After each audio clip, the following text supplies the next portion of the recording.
Hi, let's make a smoothie. Here I'm taking almond milk because I want to avoid dairy, so I've opted for almond milk. You can take any dairy you want. And then I'm taking organic oats because other oats which are not organic are heavily sprayed with preservatives, and I want to avoid preservatives as much as possible. Now I'm taking a nuts and seeds butter. This is really good.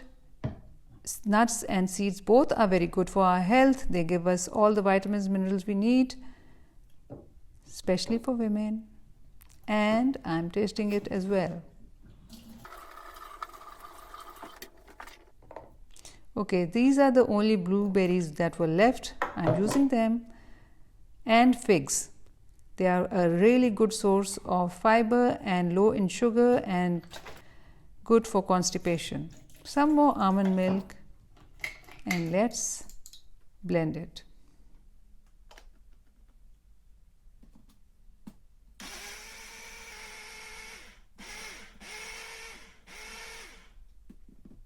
And there you go.